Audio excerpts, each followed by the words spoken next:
વાગરાના મુલેર ગામે હત્યાના પ્રયાસનો સનસનીખેજ મામલો સામે આવ્યો છે. સુરતથી બે આરોપીઓની પોલીસે ધરપકડ કરી હતી. સુફિયાન ગઢ સાથે આશરે 100 ની સ્પીડે ધસી આવ્યા હતા અને સીધી જ ગાડી મકસૂદ પટેલ ઉપર ચડાવી દીધી હતી. હજુ મુખ્ય સૂત્રધાર હનીફ ગઢ સુધી પહોંચવા માટે ચક્રો ગતિમાન કરવામાં આવ્યા છે.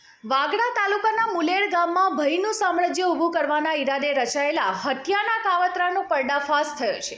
ગત 16મી ફેબ્રુઆરીના રોજ બનેલી આ ઘટનામાં વાગરા પોલીસે સુરતથી બે આરોપીઓની ધરપકડ કરી છે, જ્યારે મુખ્ય સૂત્રધાર ગણાતો હનીફ ગઢ હજુ પણ ફરાર છે.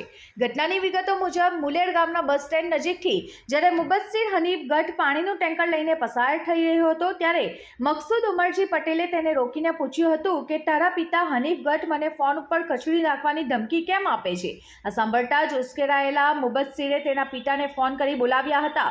થોડી જ વારમાં મુખ્ય સૂત્રધાર હનીફ ગઢે તેની ગાડીમાં સુફિયાન ગઢ સાથે આશરે 100 ની સ્પીડે ધસી આવ્યા હતા અને સીધી જ ગાડી મકસૂદ પટેલ પર ચઢાવી દીધી હતી. હુમલો એટલો ભયાનક હતો કે મકસૂદ પટેલ હવામાં 25 ફૂટ જેટલા ફંગોળાયા હતા. આટલેથી ન અટકતા આરોપીઓએ ગાડી રિવર્સમાં લઈ ફરીથી મકસૂદ પર ચઢાવવાનો પ્રયાસ કર્યો હતો અને ત્રણેય જણે ભેગા મળીને તેમને ધોળમાર માર્યો હતો. ગ્રામજનો વચ્ચે પડતા હુમલાખોરો ત્યાંથી નાસી છૂટ્યા હતા. ગંભીર રીતે ઈજાગ્રસ્ત મકસૂદભાઈને હાથ પગમાં ફ્રેક્ચર અને માથાના ભાગે ગંભીર ઈજાઓ પહોંચતા સારવાર અર્થે ખસેડવામાં આવ્યા હતા. આ ઘટના બાદ ગામમાં ભારે રોષ જોવા મળ્યો હતો.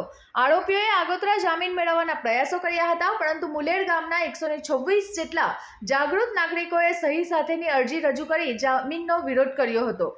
લોકરોષ અને ગુનાની ગંભીરતાને ધ્યાને રાખી કોર્ટે આરોપીઓની જામીન અરજી નામંજૂર કરી હતી. વાગરા પોલીસે ટેકનિકલ સર્વેલન્સ અને બાતમીદારોની મદદથી વોન્ટેડ આરોપીઓનું પગેરું દબાવ્યું હતું. આખરે મુબસ્સીર ગઢ અને સુફિયાન ગઢ સુરતથી પોલીસના સકંજામાં આવી ગયા છે. હાલમાં પોલીસના હાથમાં પકડાયેલા બંને આરોપીઓની પૂછપરછ શરૂ કરવામાં આવી છે અને મુખ્ય સૂત્રધાર હનીફ ગઢ સુધી પહોંચવાના ચક્રો ગતિમાન કરવામાં આવ્યા છે.